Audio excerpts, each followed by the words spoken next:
10 సంవత్సరాల అధికారాన్ని చెలాయించిండ్రు. 10 సంవత్సరాల తర్వాత ప్రజలు ఒక తీర్పు ఇచ్చిండ్రు, స్పష్టమైన తీర్పు. ఆ తీర్పును గౌరవించండి. ఇక ఇదొక మార్గం. రెండవది, సరే మీ లైన్లకే కొంచెం వస్తా, ఎప్పుడో ఎక్కడికైనా వస్తా, ఎక్కడికైనా రామాట, ఎక్కడికొద్దు స్వామి, ఎర్రవల్లి ఫామ్ హౌస్కు నేనే మా మంత్రుల బృందాన్ని పంపిస్తా, ఏం ప్రాబ్లం లేదు. తారీఖు చెప్పు, మొత్తం ఈ సెటప్ అంతా తీసుకొని వస్తారు మా వాళ్ళు. ఎర్రవల్లి ఫామ్ హౌస్లోనే చర్చ పెడతాము. చంద్రశేఖరరావు గారి ఆరోగ్యం అంత గొప్పగా లేదు, రావడానికి ప్రయాణం చేయడానికి ఏమైనా ఆరోగ్యం సహకరించకపోతే మీరు కుర్చీ వేసుకొని అక్కడ కుర్చీలో కూర్చోండి చంద్రశేఖరరావు గారు. మొత్తం మాక్ అసెంబ్లీ అని తెలంగాణ ఉద్యమంలో కోదండరామ్ గారు నిర్వహించేవాళ్ళు. శ్రీనివాస్ రెడ్డి గారు కూడా అప్పుడు అందులో ప్రశ్నలు అడిగి మమ్మల్ని అందరినీ మాక్ అసెంబ్లీ నిర్వహిద్దాం ఎర్రవల్లి ఫామ్ హౌస్లోనే, మా మంత్రుల బృందాన్ని నేను పంపిస్తా, అన్ని వివరాలు చర్చించుకుందాం. కాదు కూడదు అని ఒకవేళ అంటే చంద్రశేఖరరావు గారు పిలిస్తే నేను కూడా వస్తా, నాకేం బేసిజాలు లేవు. నాకంటే సీనియర్ ఆయన పబ్లిక్ లైఫ్లో, ప్రజా జీవితంలో, అనుభవంలో చంద్రశేఖరరావు గారు. వారి ఆరోగ్యం సహకరిస్తలేదు, లేదు ముఖ్యమంత్రి గారు కూడా రావాల్సిందే. చర్చలు ముఖ్యమంత్రి లేకపోతే సమర్థవంతమైన అర్థవంతమైన చర్చలు జరగవు. ముఖ్యమంత్రి కూడా ఈ చర్చలు పాల్గొనాలి అని చంద్రశేఖరరావు గారు కోరుకుంటే ఎర్రవల్లి ఫామ్ హౌస్లో జరగబోయే ప్రజాప్రతినిధుల సమావేశానికి నేను కూడా వస్తాను. తారీఖు నిర్ణయించండి. క్లబ్బులు పబ్బులు అంటేనే మాకు కొంచెం ఇబ్బంది, మేము వాటికి దూరం మొదటి నుంచి, ఇప్పుడు కాదు చదువుకునేటప్పటి నుంచి కూడా క్లబ్బులకు పబ్బులకు దూరము.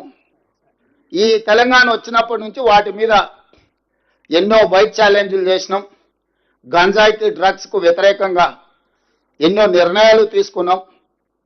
ఈగలని ఈ డ్రగ్స్ను నియంత్రించడానికి, గంజాయిని నియంత్రించడానికి, గంజాయి బ్యాచ్లను అణచివేయడానికి ఒక ఒక ఒక స్ట్రాంగ్ ఆర్గనైజేషన్ ఎస్టాబ్లిష్ చేసినాము. ఈ డ్రగ్స్ గంజాయిని అమ్మే వాళ్ళని కానీ, వినియోగించే వాళ్ళని కానీ, రవాణా చేసేటోళ్లను తెలంగాణ సరిహద్దులు దాటి లోపలికి రాకుండా ఉక్కు పాదంతో అణచివేస్తున్నాం. కాబట్టి క్లబ్బులు పబ్బుల కల్చర్కి నేను వ్యక్తిగతంగా వ్యతిరేకము. దయచేసి నన్ను క్లబ్బులకు పబ్బులకు పిలవద్దు.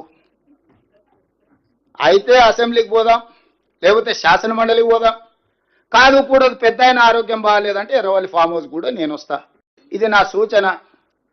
ఎవరు పెరిగిన నేపథ్యం వాళ్ళని అట్లా మాట్లాడిస్తుంటే నేను అది కూడా కాదన్నాను.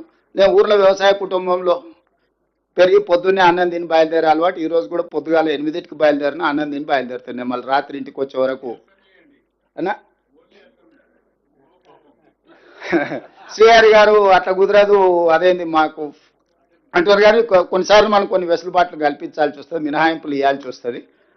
సో మినహాయింపులు ఇచ్చి అయినా సరే మనం చర్చ, అంటే నా ఉద్దేశం చర్చ జరగడం, ప్రజలకు వివరాలు అందించడం, వాస్తవాలను ప్రజలకు చేరవేయడమే మా యొక్క ఉద్దేశము.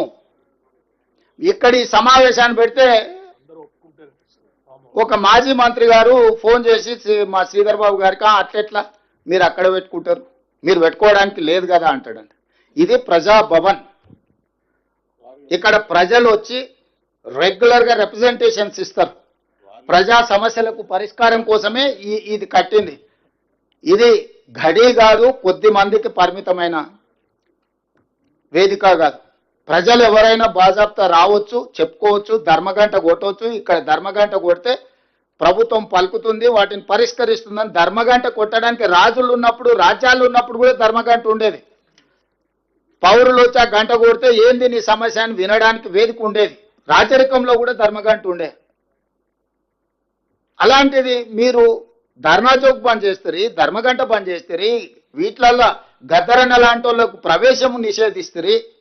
వీటన్నిటిని బార్లా తెరిచి ప్రజలందరూ మేము ఆహ్వానించి ప్రభుత్వం అధికారికంగా ఇంతమంది ప్రజాప్రతినిధులను, అధికారులను పిలిచే సమావేశాన్ని ఏర్పాటు చేసుకుంటే హరీష్ రావు గారికి అభ్యంతరం. హరీష్ రావు గారు ఫోన్ చేసి మా శ్రీధర్ బాబు గారిని బెదిరిస్తున్నాడు, అట్లెట్లా పెట్టుకుంటారు మీరు అని. ఏంటి పద్ధతి? ఇప్పుడు ఏదైనా వాస్తవాలను వివరించడానికే ప్రజా వేదికలను మేము వాడుకుంటున్నాము. మేము వ్యక్తిగత ప్రయోజనాల కోసం దేన్ని వాడుకోవడం లేదు. ఇవాళ మీకు అన్ని కూడా వాస్తవాల ప్రాతిపదికన ఒక క్రొనాలజీ ప్రకారం మంత్రి గారు వివరించారు. దీన్ని ఒక నివేదిక రూపంలో బుక్లెట్స్ రూపంలో కంప్లీట్గా నివేదిక తయారు చేసి రాష్ట్ర ప్రభుత్వం తరఫున వివరాలు అందరికీ కూడా అందించాలి. అదేవిధంగా బట్టి విక్రమార్క గారు చెప్పినట్టు ఎక్స్పర్ట్స్తోని అదేవిధంగా స్టేక్ హోల్డర్స్తో కూడా మళ్ళొకసారి పవర్ పాయింట్ ప్రజెంటేషన్ కూడా పెట్టడానికి శాఖ మంత్రి గారు కొంత ఇనిషియేట్ చేయాలి. మూడవది